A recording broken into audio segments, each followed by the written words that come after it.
Actually क्या है, राजमाता कृषि विश्वविद्यालय के स्वामित्व की जमीन है और हम लोग इस पर बाउंड्री वाल कर रहे थे नर्सरी बनाने के लिए। और ने केंद्रीय विद्यालय प्रशासन ने अनऑथोराइज गेट खोला हुआ है, प्रशासन आया नहीं है, बच्चों को भेज दिया विरोध करने के लिए। तरीका गलत है। उनका कहना है कि वहाँ सुरक्षित नहीं है बच्चे, इसलिए वो ये तो ज़मीन तो हमारी है ना, वो तो हाँ जी, लैंड हमारी है। तो उन्होंने क्या अवैध तरीके से ये गेट, अवैध तरीका अभी खोला है ना 2-3 दिन पहले गेट।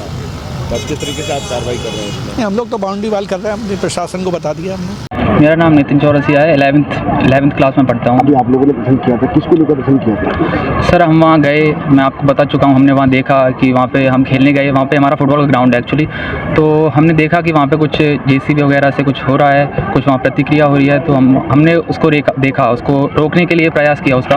वहाँ पे नारेबाजी की, नारे लगाए कि उसको ना रोका जाए और गेट को बंद ना किया जाए। क्या हुआ फिर सर हमारे कुछ साथी प्रिंसिपल सर को यानी यहाँ स्कूल स्टाफ को हम वो खबर करने गए और वहाँ पे कुछ थे, वो वहाँ पे आंदोलन कर रहे थे ऐसा कुछ।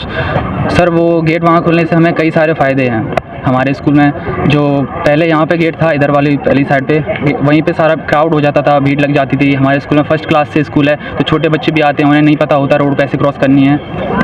और सर कौन लोग जो बंद कर रहे थे? वो सर जैसा कि ये तो मुझे नहीं पता, इतना पता है कुछ एसोसिएशन है, कुछ किसी की वो जगह है वहाँ पे, हमारे स्कूल के अंडर में नहीं आती है वो।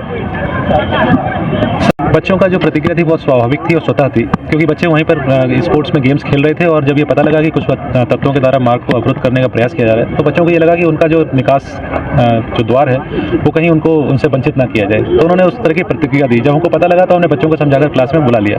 मामला यह है कि मेन गेट जो है हमारा वो बहुत सकरा है, जो कि काफ़ी वर्षों से प्रयोग होता आ रहा था, लेकिन वहाँ पर अब बस स्टैंड रोड की वजह से भारी बसें आती हैं और दुर्घटना होने की आशंका रहती है। इसलिए प्रशासन के द्वारा निर्णय लिया गया कि जो पिछला गेट होटल रामाया की तरफ है उसका प्रयोग किया जाए, और उसका प्रयोग हम काफ़ी समय से कर रहे हैं और निर्बाध रूप से बच्चे बहुत शांतिपूर्ण तरीके से बच्चे विद्यालय के अंदर आते हैं और निकल जाते हैं। कौन के द्वारा मतलब कौन लोग थे जो? अब ऐसा सुनने में आया है कि शायद ये एग्रीकल्चर यूनिवर्सिटी की तरफ से वहाँ पर कुछ प्रोजेक्ट शुरू करने वाले थे या करने जा रहे थे। उनकी मुझे ज़्यादा जानकारी तो नहीं है, लेकिन शायद उन्हीं के लोग थे। मतलब लोग कहना है बच्चे लोग आए थे, मगर बच्चे को प्रिंसिपल टीचर वगैरह कोई बात करने नहीं आए हैं, तो बच्चों को नहीं, टीचर्स रहे होंगे वहाँ पर आसपास, लेकिन मुझे जब जानकारी हुई तो मैंने बच्चों को अंदर बुला लिया, क्योंकि बच्चों को इस प्रकार से वहाँ रोड पर नहीं पहुँचना चाहिए था। लेकिन फिर भी ये प्रतिक्रिया स्वाभाविक थी।